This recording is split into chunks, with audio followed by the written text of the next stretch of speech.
제자들의 질문지 사이에서 이름도 얼굴도 모르는 당신의 질문을 만났어요. 당신은 정확히 이렇게 적었죠. 사람들이 이유 없이 밉습니다. 그리고 제 안에 있는 분노가 터져 나올 때면 참을 수가 없어요. 어떻게 해야 할까요? 이럴 땐 상담가의 환경이 조금 부럽기도 해요. 질문을 던진 분을 대면하여 그의 서사를 충분히 들을 수 있으니까요. 그러나 저는 당신의 구체적인 상황을 알지 못하기에 오늘도 제 이야기를 나누며 실타래를 풀어봅니다. 요즘 저는 내 마음 살피기를 집중적으로 하고 있어요. 50년이 넘도록 내 마음을 헤아리지 못한 결과 저는 병이 들었거든요. 미움이라는 감정이 윤리학을 하는 그리스도인에게 허용되지 않은 감정이라고 판단하고 일상에서 마주치는 미움을 유발하는 상황들을 그냥 꿀꺽꿀꺽 삼키기만 했죠. 신기하죠? 내 의지도 마음도 영혼도 계속 삼키라고 하는데 어느 순간이 되니 몸이 거부를 하더라고요. 의사들은 원인을 모르겠다고 하지만 저는 알 것 같아요. 제게 전문 지식이 있어서가 아니라 제 삶을 가장 잘 아는 사람이기 때문이죠. 그래서 저는 나만의 치유법을 시작했어요. 지금의 내 감정과 상태로부터 거슬러 역으로 바꿔나가는 거죠. 일단 이유 없이 사람이 싫다면 가능한 사람 만나는 일을 피해보았어요. 둘째로 어쩔 수 없이 만나야 하는 사람들에게 더 이상 맞춰주지 않았어요. 퉁명스럽게 굴었다는 것은 아니에요. 불편하고 속상하고 화가 나는 상황이 생길 때마다 이런 상황에서 내가 왜 마음을 다치는지 구체적으로 설명했어요. 그렇게 보이는 대상과 이유 있는 투쟁을 해야만 사람 일반에 대한 이유 없는 분노가 사라질 수 있어요. 그리고 세 번째 단계가 필요한데요. 행여 모든 관계가 다 사라지고 나만 홀로 남는다 해도 그리스도인이라면 사실 괜찮아요. 가만히 고요히 상처 입은 나의 내면을 살피며 기도하다 보면 어느덧 성령님이 살며시 들어와 채워주시기 때문이죠. 우리 오늘 하루 내가 만나는 사람들에게 줄 만큼의 사랑과 환대의 힘을 성령께서 채워주시기를 기도해요. 오늘 채워주신 에너지를 다 썼는데 또 사람들이 밀려오면 어쩌냐고요? 그럼 온 힘을 다해서 도망쳐요. 나와 성령님만 있는 곳으로. 그건 비겁한 게 아니에요. 내가 충만해질 때까지 잠시 작전상 후퇴를 하는 거예요. 성자가 못 되는 우리는, 평범한 우리는 결국 이렇게 하루씩 주시는 힘으로 은혜 가운데 살아내는 것 같아요.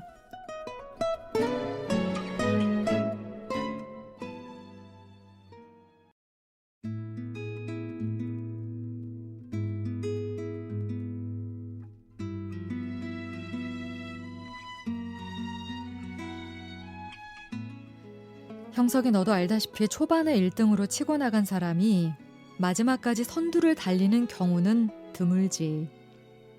결국 중반 이후에 지치고 말아. 그렇다고 가장 뒤쪽 집단에서 갑자기 1등을 하는 경우는 없어. 대부분은 어느 정도 선두 그룹을 형성하고 있는 사람들 중에서 치고 나오는 경우가 많지. 1등만 기억한다는 이 경쟁적 환경에서 어떻게 하면 1등이 될 수 있느냐와 같이 승리의 기술을 말하려는 것은 아니야. 이모는 힘 조절에 대해 이야기를 하고 싶은 거란다. 어쩌면 완주를 목표로 뛰기라고 말하는 것이 더 적절하겠다. 인생은 마지막 숨을 쉬는 그 순간까지 나만의 경주를 하는 셈이니까. 완주를 위해 가장 먼저 필요한 것이 뭘까? 난 방향성이라고 생각해. 아무리 빠른 속도로 끝까지 달렸다고 해도 출발선에서 도착선 방향으로 달려야지 그 반대 방향이나 노선을 이탈한 방향으로 달리면 그건 실격이잖니. 눈 옆을 가리고 정해진 트랙만 달리는 경주마가 되라는 말은 아니야. 출발선에 선 현 시점에서 내가 달리고자 하는 방향이 어디인지 우선 그걸 생각해보자는 말이란다. 출발하기 전부터 자기가 도달할 최종 결승점을 확신하고 시작하는 것은 어려워. 지금의 세상은 오히려 너희가 그걸 알아가기도 전에 어른들이 미리 정해주고 몰아가는 것이 더 큰 문제지. 이래저래 참 살기 힘든 세상이다. 그럼에도 이모는 강단에서 마주보는 제자들을 향해 이렇게 말해. 세상이 정해준 방향, 부모님이 정해준 방향, 혹은 여러분 안에 현실감이 강요하는 방향 말고 내면에서 기뻐하는 그 방향으로 걸어가라고. 뛰면 유리하겠지만 상황이 여의치 않다면 걸으라고.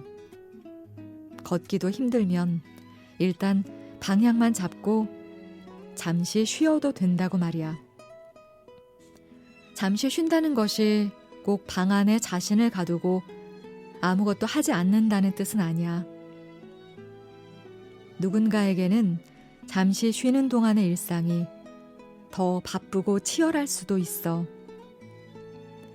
쉼이란 내가 정한 방향으로 걸어가는 것을 멈추었다는 걸 말해. 살다 보면 그런 상황들이 있으니까.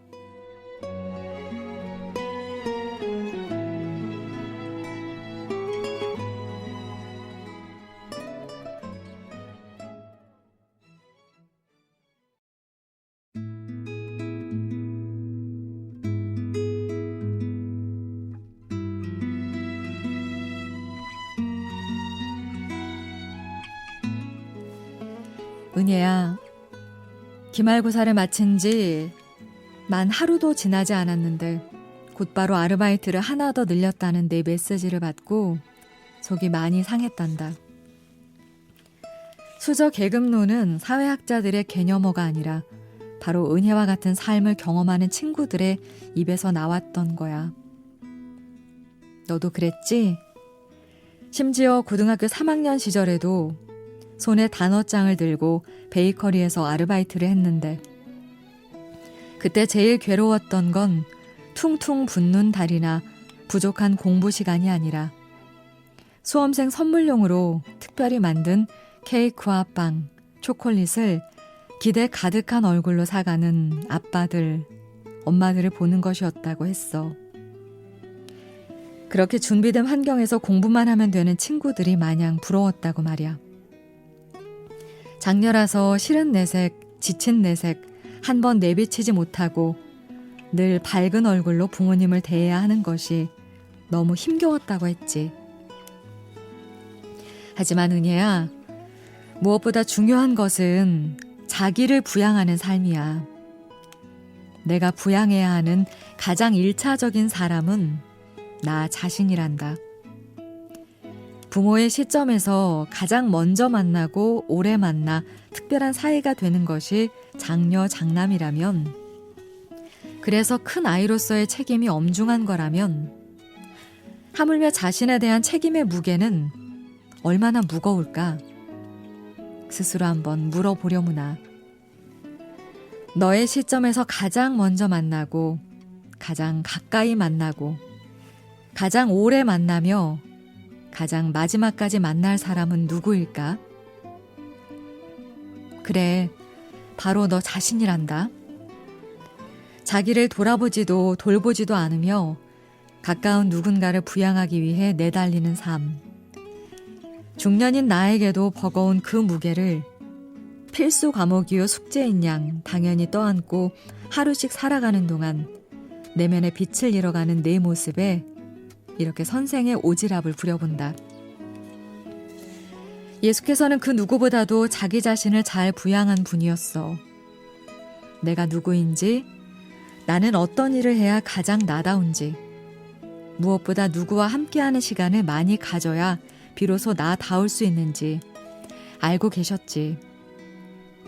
그 우선성과 중요성을 아셨기에 예수께서는 늘 새벽 미명에 홀로 기도할 곳을 찾으셨던 게 아닐까? 사랑하는 은혜, 내 제자가 계속 외부의 힘에 떠밀려 살지 않았으면 좋겠구나. 내 내면의 소리를 듣기 위해 너에게 쉼을 허락했으면 좋겠구나. 굳이 멀리 떠날 필요도 없고 화려하고 멋진 휴양지가 아니어도 된단다.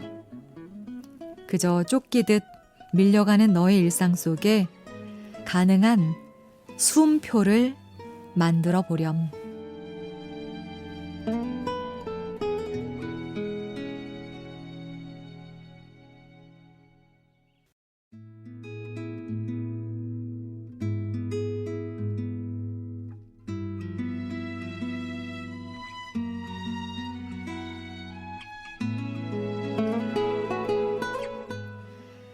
하나님이 정말 계신지 모르겠어요.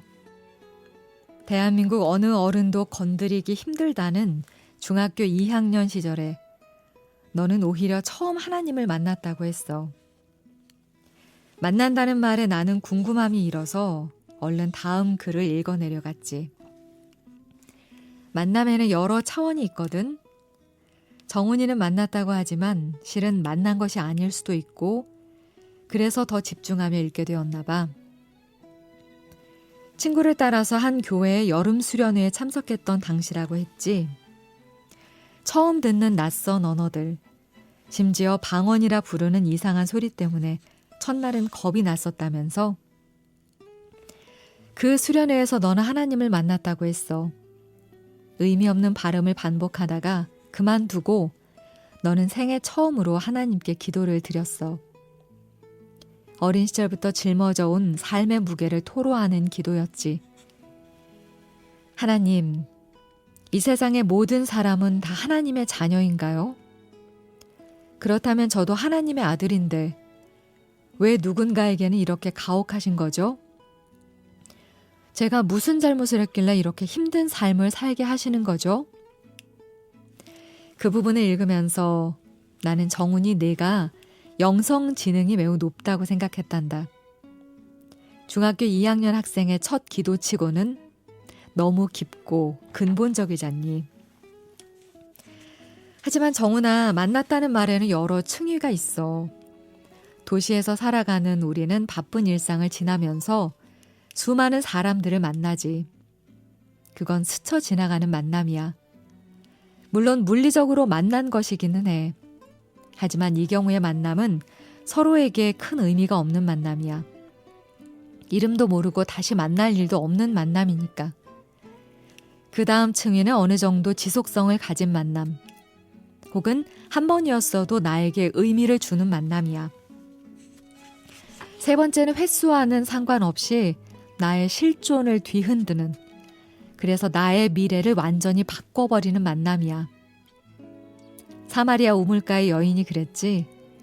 예수님을 한 번 만났지만 그 일로 그녀의 삶이 완전히 달라졌잖니.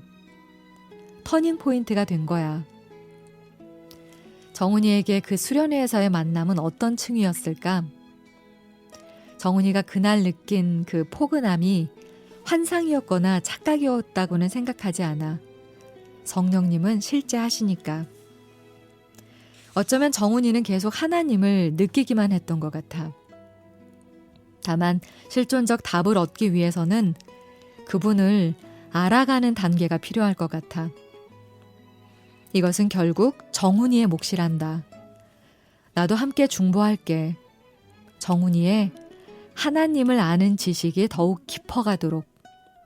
그래서 너의 인생에 대한 해답을 하나님으로부터 받을 수 있도록.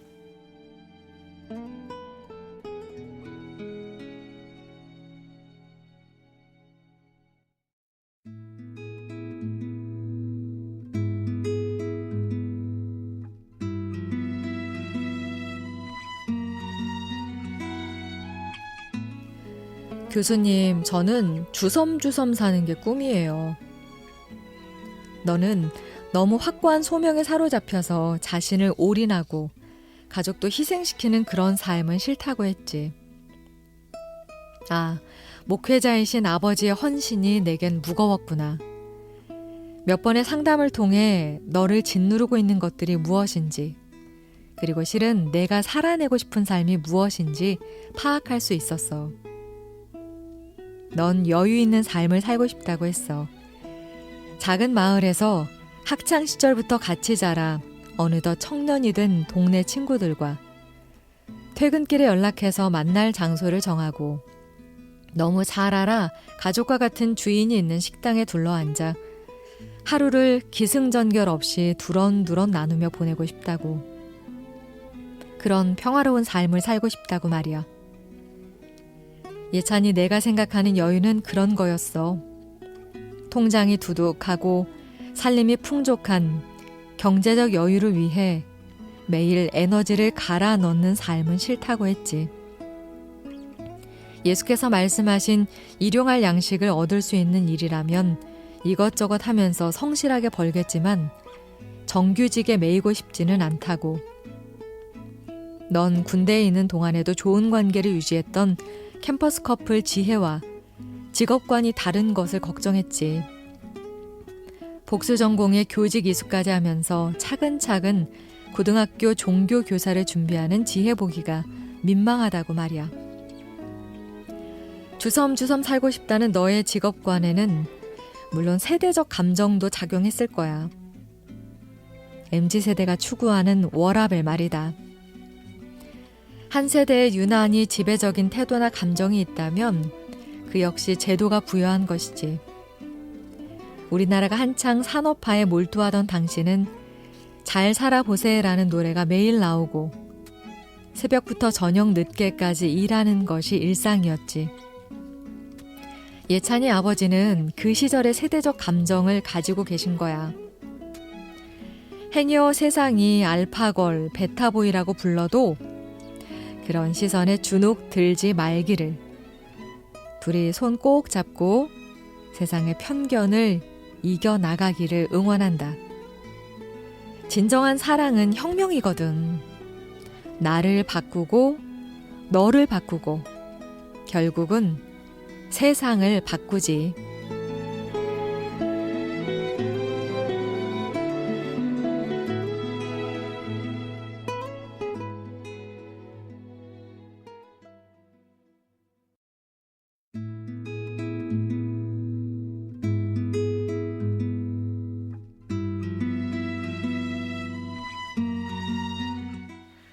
나의 20회는 끊임없이 내 자아의 경계를 침입해 들어오는 엄마를 밀어내는 전쟁이었다.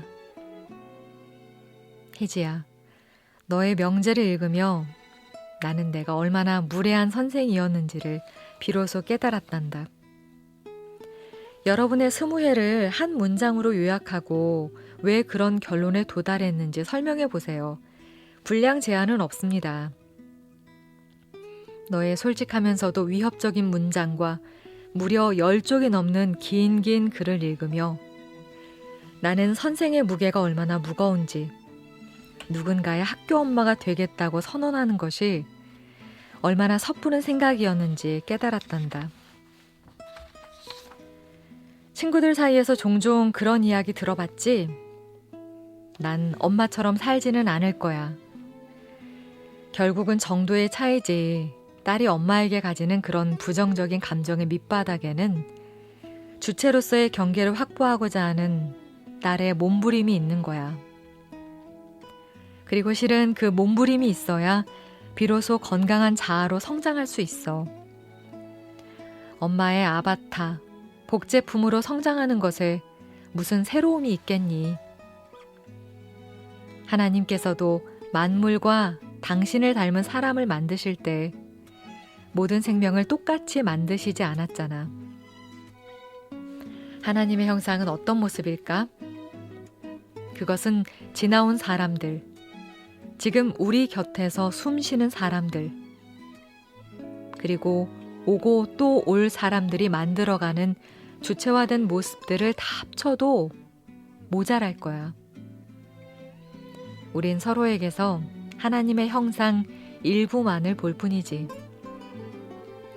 어쩌면 우리를 낳으신 하나님께서도 그걸 원하셨을 거야. 스스로 자라고 스스로의 언어를 만들고 이 땅에 새로움을 가져오는 창조적 생명이 되는 것. 그렇게 거룩한 생명의 호흡을 각자의 존재 속에 불어넣으신 게 아닐까? 그래서 너의 명제는 오라. 너는 그 전쟁을 계속해야 할 거야. 엄마를 향해서만이 아니지. 너의 경계를 인정하지 않고 포섭하고 지배하고 조종하려는 사람들 속에서 도망치지 않고 의미의 전쟁을 치르는 동안 너는 결국 이 땅에 새로움을 가져올 거야. 해지만이 창조할 수 있는 새로움을.